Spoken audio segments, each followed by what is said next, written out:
के इलेक्शन को मैंने सिर्फ इसलिए छोड़ दिया था, गवाह होंगे अंजार भाई और हमारे दोस्तों, कि मैं फिरका परस्तों के कदम यहाँ जमने नहीं देना चाहता। मैं फिरका परस्तों को के कदम न जमे, मैंने कुर्बानी दी है। और आज आपकी बस्ती का ही, आपके कोजादमन का ही एक बेटा है जो फिरका परस्तों के कदम को जमाना चाहता है। आप दोनों में फर्क महसूस कर लीजिए। कांग्रेस के एमएलए एमपी को वोट नहीं देने का फैसला लोगों ने कर लिया है। पूरे इलाके में उनका बाइकआउट चल। मेरे भाइयों, हम आपसे गुजारिश करने के लिए आए हैं। मैंने आपकी खिदमत की है, आप हमारे गवाह हैं। वोट अल्लाह की अमानत है, समाज की तब्दीली का जरिया है। बैरिस्टर सुदीन अवैसी साहब,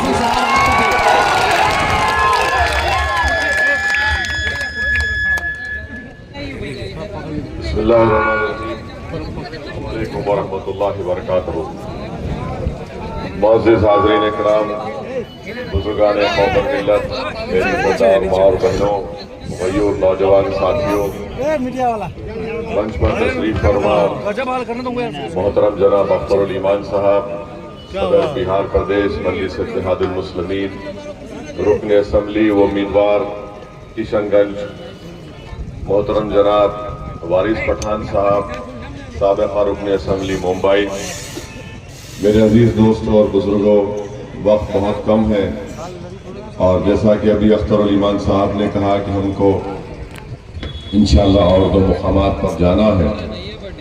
मैं सबसे पहले आपका शुक्रिया अदा करता हूं कि आपने अपना वक्त निकाल कर आज इस जलसे में आपने शिरकत की। आप जानते हैं कि 26 तारीख को मतदान का दिन है, हक़ राय दही का दिन है और आज शाम में 5 बजे तमाम इंतखाबी मुहिम अपने अख्ताम को पहुंचेगी। मैं सिर्फ आपसे अर्ज करने आया हूं कि भारत की पार्लियामेंट में आपको किशनगंज से एक फाल, हरकियाती, एक जज्बाती रुकने पार्लिमान और सांसद की ज़रूरत है, जो ना सिर्फ किशनगंज की जनता की इंसाफ की राय लड़े, जो ना सिर्फ यहाँ पर विकास करवाए, जो ना सिर्फ यहाँ पर सैलाब में जो महीने लोग कट जाते हैं, जिनका कोई पुरसाने हाल नहीं होता, उस कटाव की जमीन को कैसे बचाया जाए, यहाँ के नौजवान जो पलायन करते हैं उनको कैसे यहाँ पर रोजगार के मौके फराहम किए जाए, यहाँ पर अस्पतालों की ज़रूरत है, अच्छे स्कूल की ज़रूरत है।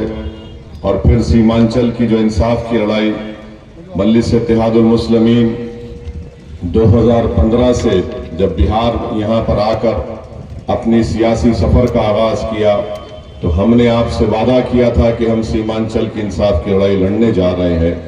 तो इसलिए मेरी आपसे गुजारिश है कि किशनगंज की जनता के हक़ में ज़रूरी है कि वो जनाब अख्तरुल ईमान साहब को नहीं बल्कि वो अपने आप को कामयाब करें। और आपकी कामयाबी ये होगी कि आप जनाब अख्तरुल ईमान को कामयाब करके सारी किशनगंज और सीमांचल की जनता में एक मुस्बित पैगाम दीजिए।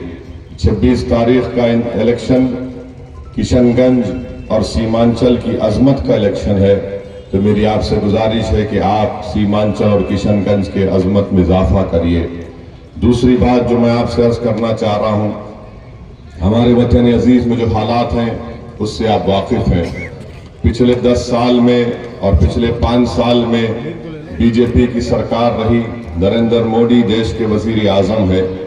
आपने देखा कि पार्लियामेंट के अंदर ट्रिपल तलाक का गलत कानून बनाया गया जिससे मुस्लिम खवातीन से नाइंसाफी बढ़ रही है और उस ट्रिपल तलाक की मुखालिफत में 3 मरतबा अगर किसी ने पूरे दलाइल के साथ तकारीर की और उस कानून को हिंदुस्तान के आइन और संविधान के सामने रखकर बताया कि ये कैसे आइन के खिलाफ भी है और हमारे उसूल और हमारी तहजीब के खिलाफ है, तो मजलिस इत्तेहादुल मुस्लिमीन ने काम अंजाम दिया।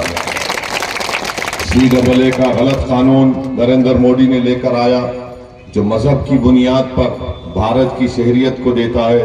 मजलिस इत्तेहादुल मुस्लिमीन ने बीजेपी और नरेंद्र मोदी के सामने, उनके 300 MPs के सामने, हमने पार्लियामेंट में खड़े होकर उस बिल को फाड़ दिया और बताया कि ये काला कानून है। और आप जानते हैं कि आज भी बीजेपी यही चाहती है कि CAA के साथ NPR NRC कराया जाए।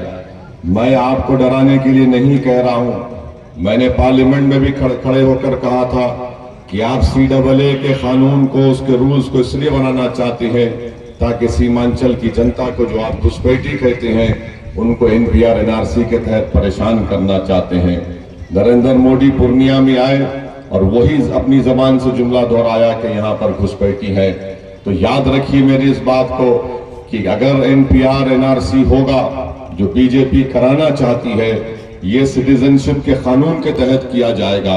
और अगर यहाँ पर किसी का नाम किसी गवर्नमेंट के दफ्तर पर एक नाम और लिस्ट लगा दी जाएगी, कोई भी जैद बकर जाकर कहेगा कि अख्तरुल ईमान के नाम पर मुझे एतराज है, तो गवर्नमेंट हुकूमत ये कहेगी, प्रशासन ये कहेगा कि अख्तरुल ईमान अब आप अपनी शहरियत को साबित करो।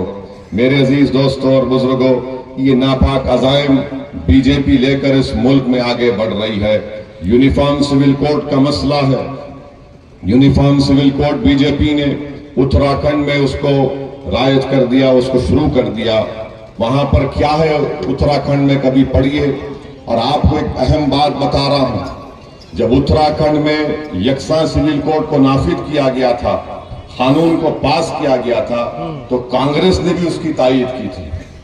उत्तराखंड के असेंबली में कांग्रेस ने भी यूनिफॉर्म सिविल कोड की तायीद की थी। अब आप यहां पर यकसा सिविल कोड जो उत्तराखंड में नाफिज हुआ, उसमें यह बताया गया कि आपको अगर किसी मुसलमान को शादी करना है तो निकाह से नहीं हो सकता शादी। और हम मुसलमान की शादी निकाह से होगी या किसी और तरीके से होगी, बताइए आप। निकाह से होगी ना। काजी साहब होंगे, खुतबे निकाह होगा, गवाह होगी। और फिर निकाह का एक और क्या है इसमें शर्त कि दुल्हन को मेहर देना होता है।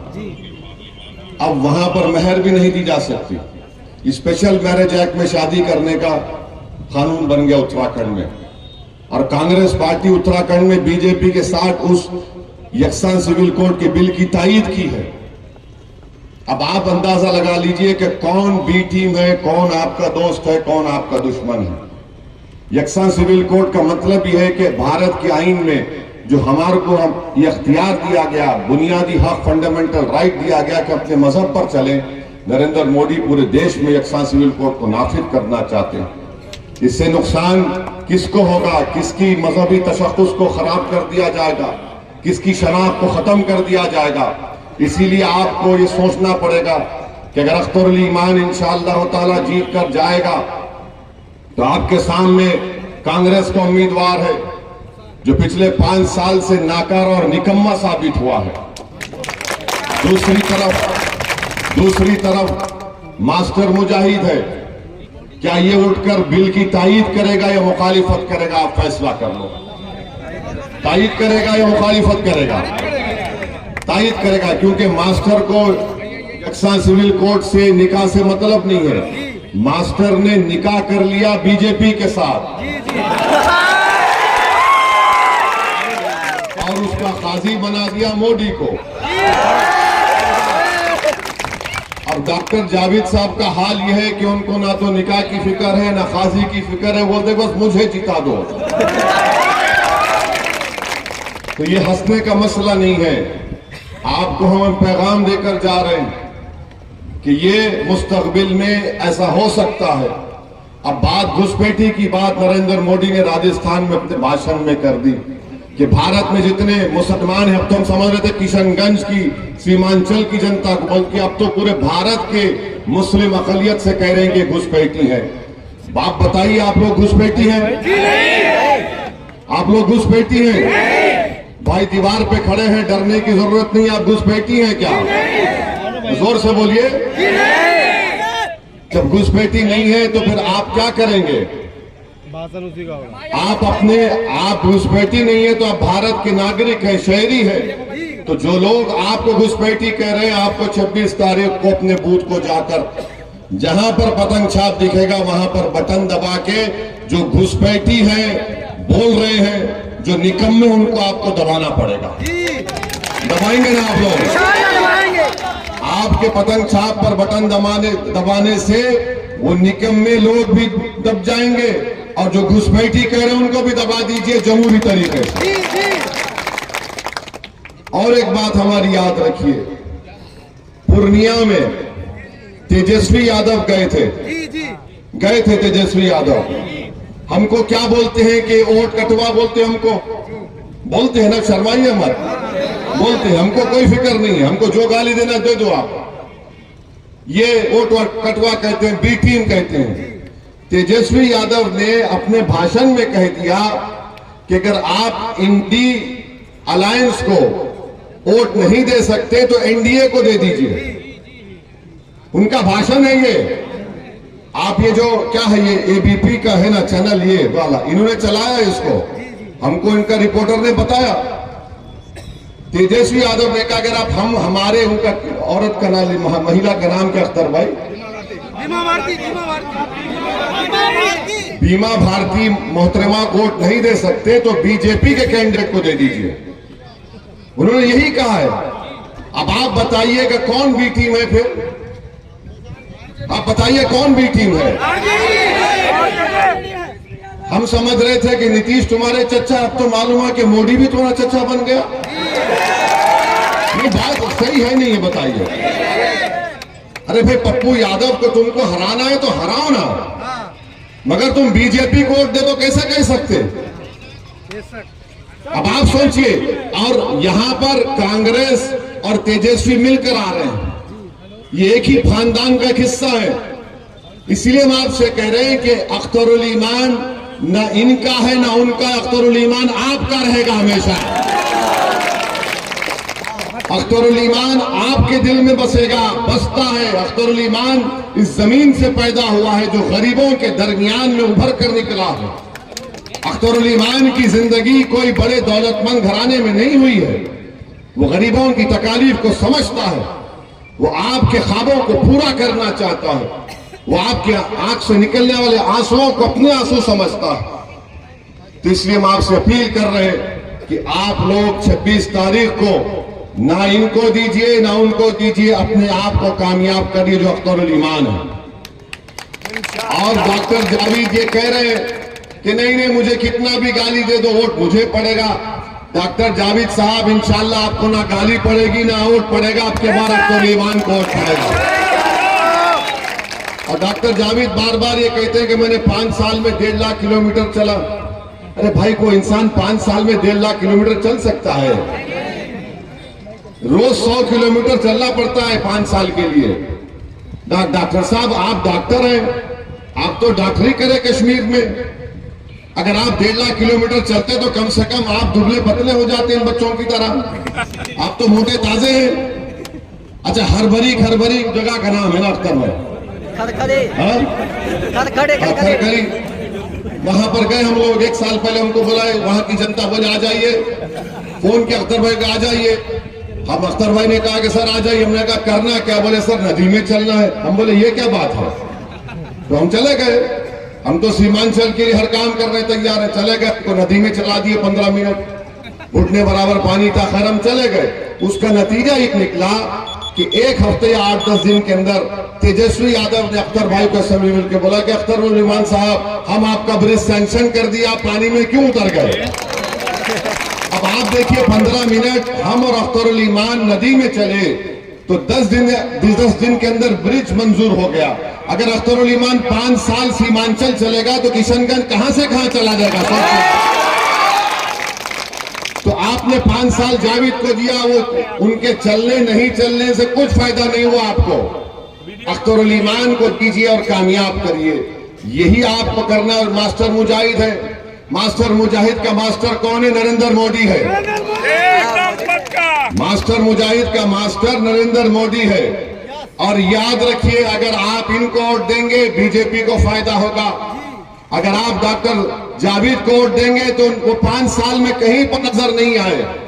जब यहां पर कोविड हो रहा था, ये वारिस पठान है, उठिए वारिस साहब खड़े हो जाइए। ये बंबई के एमएलए थे। इन्होंने सीमांचल की सरजमीन के लोग जो मुंबई में फंसे थे कोविड में, कई ट्रेनों में रक्त डाल के उनको भिजाया यहां पर किशनगंज को। डॉक्टर साहब ने आपको नजर आए कोविड में? जब नजर नहीं आए तो 26 को भी नजर नहीं आना चाहिए आपको। और आपसे अब नरेंद्र मोदी के हम बताना चाह रहे हैं, नरेंद्र मोदी की बात पर खत्म करते हैं। हमारे साथ नारा लगाइए। हम आज सुबह में कुछ लिख कर लाए। हमको बड़ी तकलीफ हो रही थी कि एक देश का प्रधानमंत्री रहकर वो कैसे 17 करोड़ मुसलमानों को घुसपैठी कह सकता है। वो कैसे कह सकता है कि हमारी माँ और बहनें ज्यादा बच्चे पैदा करें, जो झूठ है। मुस्लिम खवातीन का फर्टिलिटी रेट गिरा है। ये सब झूठ नरेंद्र मोदी कह रहे हैं। और इन नरेंद्र मोदी की एक ही गारंटी है कि मुसलमानों से नफरत की गारंटी। ये बात याद रख लीजिए। तो हम लिख कर लाए हैं, तो आप लोग जरा हमारे साथ बोलिए। हमारे साथ आपको बोलना पड़ेगा। सुनो मोदी, जोर से बोलिए। सुनो आरएसएस, सुनो भाजपा। हम भारत के मुसलमान हैं, हम घुसपैठिया नहीं हैं। जोर से बोलिए, हम घुसपैठिया नहीं हैं, हम घुसपैठिया नहीं हैं। हम अल्लाह की मर्जी से भारतीय हैं, तुम्हारी खैरात से नहीं है। फिर से बोलिए, तुम्हारी खैरात से नहीं है। जब तक जिंदा है सर ऊंचा करके रहेंगे। जब गुजर जाएंगे तो सीना तान कर इस जमीन में दफन हो जाएंगे। तो 26 तारीख को जिंदगी का सबूत देंगे, नहीं देंगे? जिंदगी का सबूत देंगे 26 तारीख को। बटन छाप पर बटन दबेगा, हिमाचल की किस्मत बदलेगी। अस्सलाम वालेकुम वरहमतुल्लाहि वबरकातुहू।